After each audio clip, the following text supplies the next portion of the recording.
I've heard about Glen Grant, but I've never actually tried one of their whiskies. Imagine my surprise in the advent calendar that I'd received not only a Glen Grant, but this is a 18-year single malt offering. It's probably the most expensive whiskey in the entire advent calendar. If it's not, it's up there at the top. And it's actually the one with the oldest age statement in the whole advent calendar. But does that mean it's the best one? We're about to find out.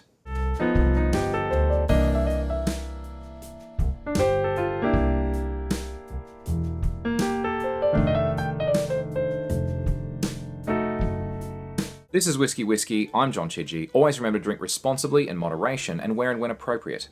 Feel free to like and subscribe if you're watching this on YouTube, and visit engineer.network/whiskey, without the E, to learn how you can support the show. Thank you. The Glen Grant Distillery was built in 1840 by the brothers John and James Grant, and it's located in the Speyside town of Rothes, with a water supplied from a nearby Glen Grant burn. The Major Glen Grant, who took over from the founders when they passed away, introduced tall and slim stills as well as purifiers, which they claim creates a fresh malty flavour and a clear colour, and that has become the signature of Glen Grant whiskey ever since then. The distillery has 4 wash stills, each with a 15,000 litre capacity, and 4 spirit stills, each with a 9,600 litre capacity, and that gives them an annual production capacity of 5.9 million litres of spirit. That's pretty decent. In 2006, Glen Grant was acquired by Campari, and they still own the distillery today. At various times in its history, it's supplied Chivas Regal with single malt for its blends, although in recent decades it's become better known for its own Glen Grant offerings. Now, the full-size bottle of this costs $211 Australian. That's a 700ml bottle from Dan Murphy's. It's bottled at 43% ABV, it is not chill-filtered, and it is also not coloured. Winning. It's considered to be part of the Glen Grant Core Collection. The 18-year was introduced in 2016 and has been a standard offering pretty much ever since then, with Glen Grant subsequently releasing 21, 25, and a 30-year single malt offering in subsequent years. The Glen Grant website has the following to say about their 18-year offering. The Glen Grant 18-year-old celebrates meticulous maturation, the finest hand-selected ex-Bourbon barrels and remade hogshead casks. Uniting depth of flavour with rich complexity, this single malt carefully brings together delicate notes of malted caramel, vanilla and raisins. A long, sweet and subtly spicy finish concludes this flavour adventure. Oh, what a mouthful. Alright, that's great. Sorry I subjected you to that upon reflection, but never mind. The website tasting notes say the following. They're a little bit more concise, thankfully. The colour is bright gold. On the nose, it's rich and floral with oaky overtones and hints of baking spices. Good.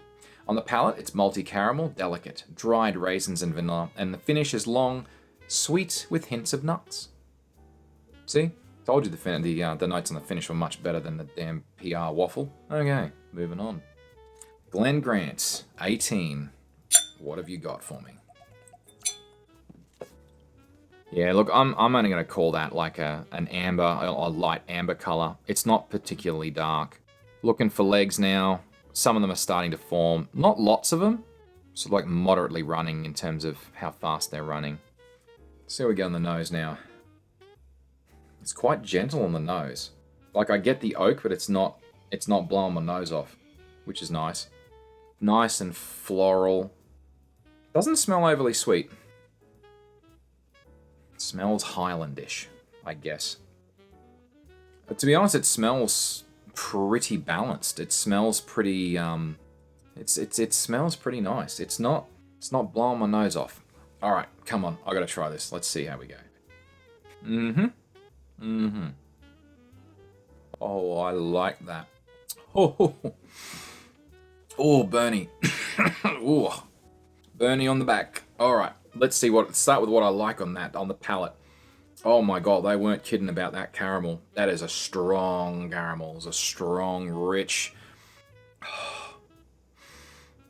Jeez, that is a really strong caramel. It is beautiful. The oak is much stronger and there's a definite oaky burn on that. I wouldn't describe this as smooth. Not on the finish, that's for damn sure. That burn at the back... And the finish is almost a little bit intense, at least for me. I tell you one thing that I'm not so keen on is that mouthfeel. I would have expected something like this to be a little bit more chewy, but and have more coating in my mouth and be more you could sort of have a go at, but it's just not. It starts out quite creamy, but it dissipates way too quick, and there's no real creaminess on the finish, not a lot. That burn though, I didn't expect it to burn so much, you know. With an 18 year, I would have expected it to be a little bit smoother than this on the finish. It's perfectly smooth on the palate, don't get me wrong. It's the finish, and it's just like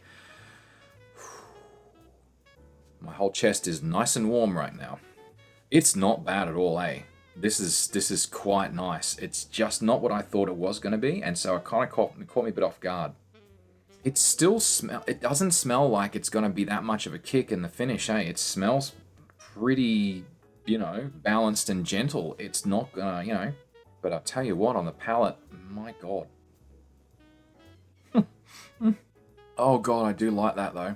I do. It is, looks like I'm a sucker for malty caramel and strong caramel in a whiskey. That is just banging on the caramel. Honestly, that's just banging. That's great. Oh, it's such a shame though. It doesn't stick around that long. I just have to keep having more of it. No, but in terms of and I guess this is the problem, the balance between the quality and the cost, and that's why I split them out separately. So let's judge this first of all in terms of cost. Like, clearly it costs us a 3, and that's it's stretching the budget a bit. So you're going to buy this if you really, really like it, I guess. So the real question is, what's the quality on this? I don't have to think. It's easily a 3. It's straight away I'm going to a 3. The debate in my mind is it a 4?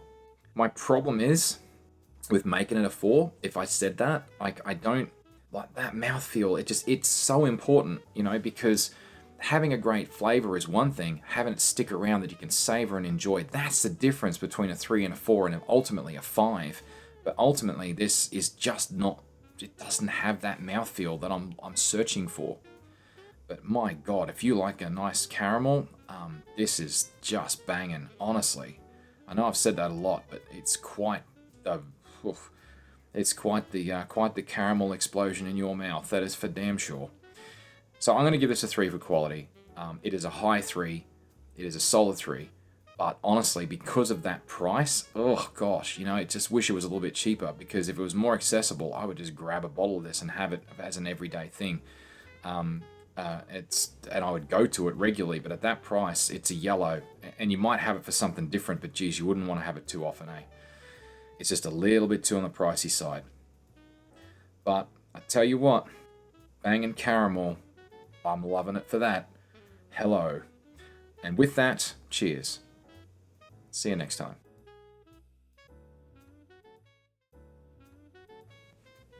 Caramello, caramello, hello, hello. It's good stuff.